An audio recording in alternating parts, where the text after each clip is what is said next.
Well, it was a very exciting day because when you do one of these procedures and you actually take out something that you suspect is from somewhere else and things work out according to a plan, it's quite a good feeling.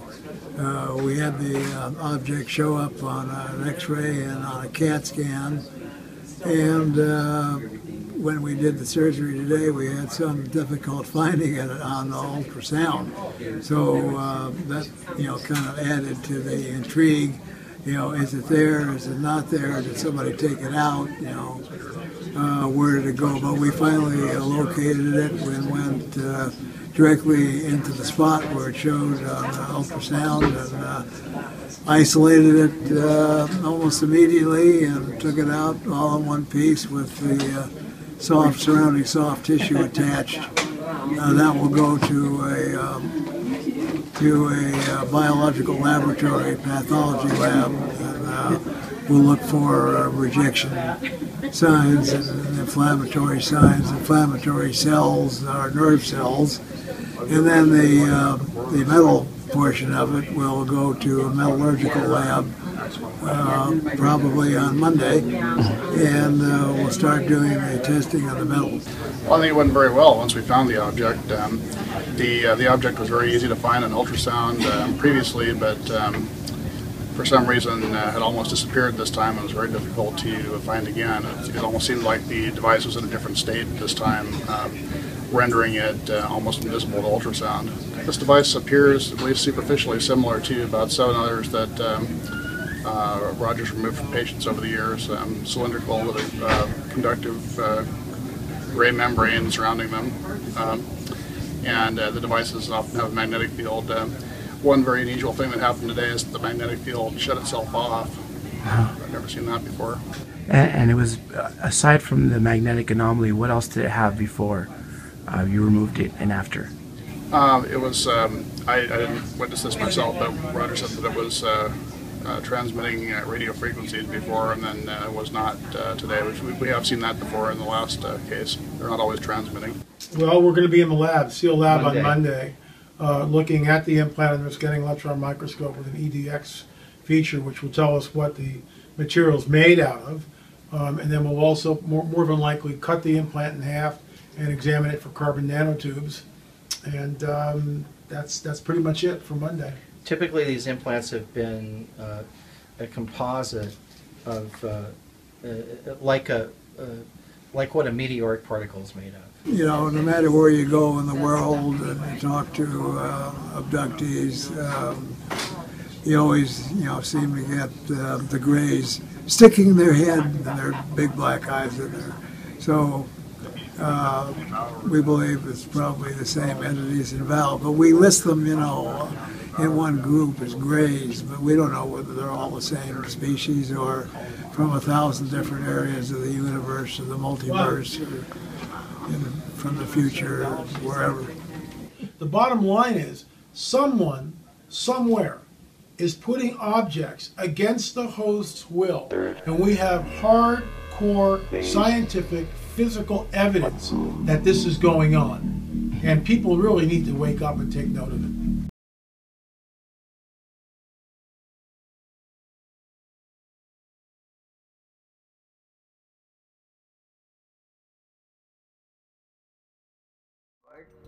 Alright, Roger. Hey, thanks for joining us, and let's get to it for all our YouTubers that are watching from around the world. What would you have to say to skeptics that these are meteorites instead of some kind of alien implants?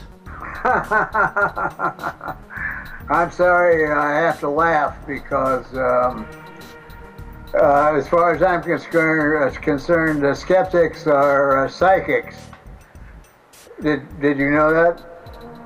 No, probably not. But I had one intervention with a skeptic at a meeting that we had in Marina Del Rey, California, and he asked me if I'd turn this material over to the American Skeptic Society, and I said, no, why in the world would I want to do that? And he said, well, so we can give us, the true opinion of what these are.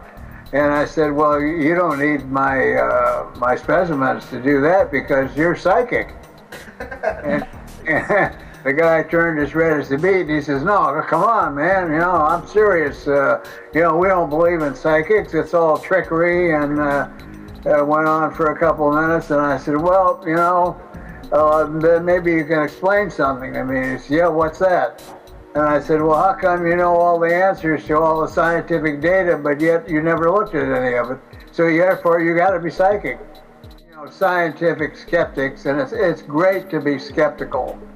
I think that if one doesn't question the basic things that is under question at the time, that they're not being realistic or scientific. But to have a society like the American Skeptic Society, in which they have, believe me, I've seen it, a nice big black book which covers, wrote every single question that has to do with the paranormal in detail. That's not being a skeptic. That's just getting somebody that's being paid to give an opposing position based on whatever nonsense is in this particular application. What would it take to bring the whole big forum, the UN Congress, national press, and even non-US governments to come and talk about your findings? Well, that's a good question, because I've already appeared at the National Press Club in Washington, D.C. in 2009 along with Dr. Edgar Mitchell. And he looked at the work and was quite amazed at our findings, as I was, what he had to say about the information he obtained from the Pentagon, which said that Roswell was an extraterrestrial event, and it's been covered up for now, 60 plus years. So I was at the National Press Club. I was invited to speak at the SSE in Europe, in Paris, which was the Society for Scientific Exploration. And the only way that I could possibly do that with them after I got there was to have a secret meeting with some of the officials held in the Department of Chemistry in Paris. Now, two other uninvited individuals were one who was the equivalent of the French Space Society. I don't know whether he was a secretary or what. And the other one was another government official. Both walked in unannounced, and they were accepted, and they sat down. Didn't ask me one single solitary question. Took profuse notes, got up and left. And much to the chagrin of the rest of the Society for Scientific Exploration, they were, they were quite insulted. These guys didn't even say goodbye. Roger, how many independent laboratories have concluded that these implants did not come from Earth? And can you show us the lab reports? Well, there's been numerous laboratories, and I'd have to have a camera that would cover a large section of the room to show you the lab reports. But a great majority of the lab reports are on our website, which is alienscalpel.com. Other lab reports are complete in two of the books that I've written. One is The Aliens and the Scalpel, first edition, and then additional reports, the scientific data in Aliens and Scalpel, second edition. Now, I just happen to have and finish a book that's just come out in Paris, and if you don't mind, I don't know if you can see it or read it. Delivery of it last week. I got it. But it's called Contacts OVNI La Dernière Frontière, and it means contacts with UFOs, the final frontier. And in it, there's an appendix in the book which is particularly for the scientific audience.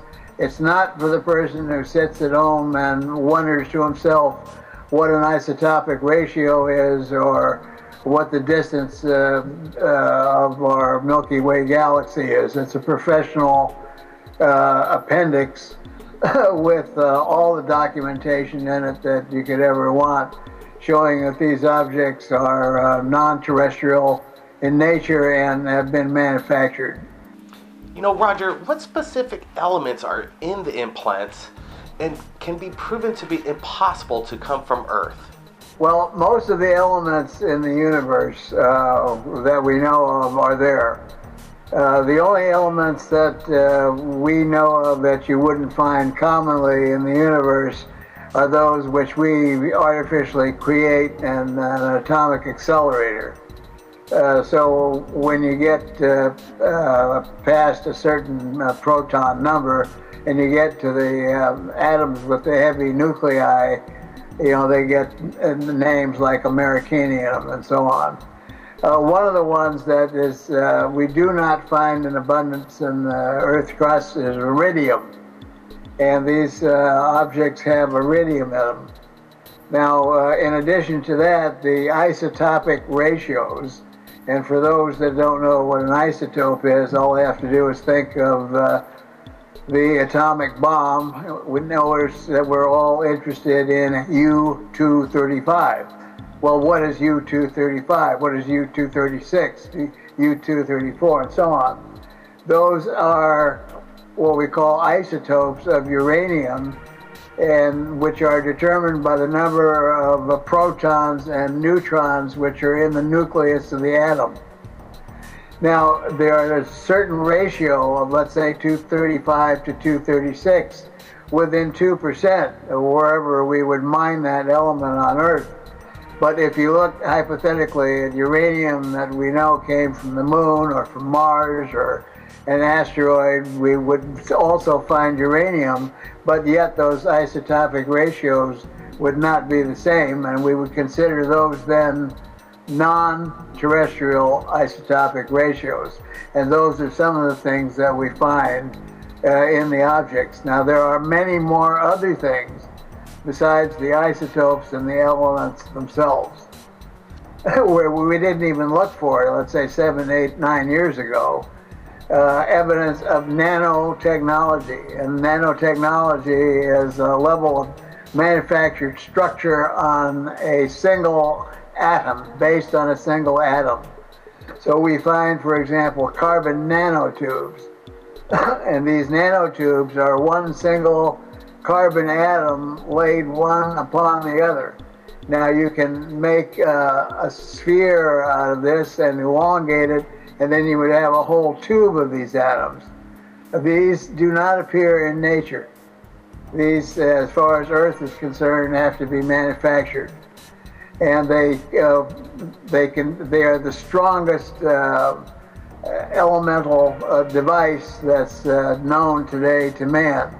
We've been talking about it now for some time, about building a space tower out of carbon nanotubes that would support the launch of a vehicle, therefore cutting the cost, the fuel cost down tremendously. So there's talk about that. In Japan, there's talk about weaving carbon nanofibers into a cloth-like material. So, for example, a woman would be able to change the color of her dress. The dress might keep her warm in the winter and cool in the summer. The pattern might change. Now, we not only find carbon nanotubes and carbon nanofibers, which are a number of these put together, what we find is carbon nanostrands.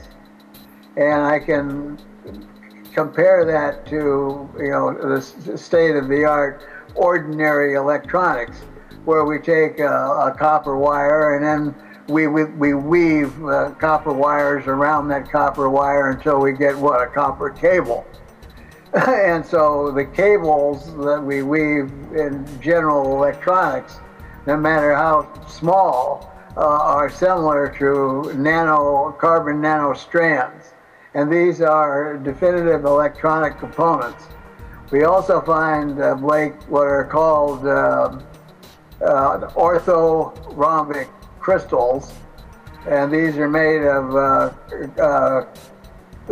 sodium chloride. In other words, the same as table salt, but table salt, the crystals are random in nature.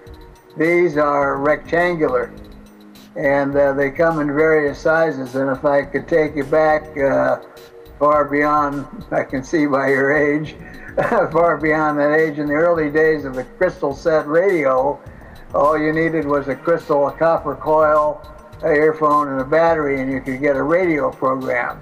And still, till this day, we don't know what it is in a crystal that actually will carry a radio wave. So here we find objects with non-terrestrial isotopic ratios. We find rare earth elements. We find carbon nanospheres, carbon nanotubes, carbon nanostrands.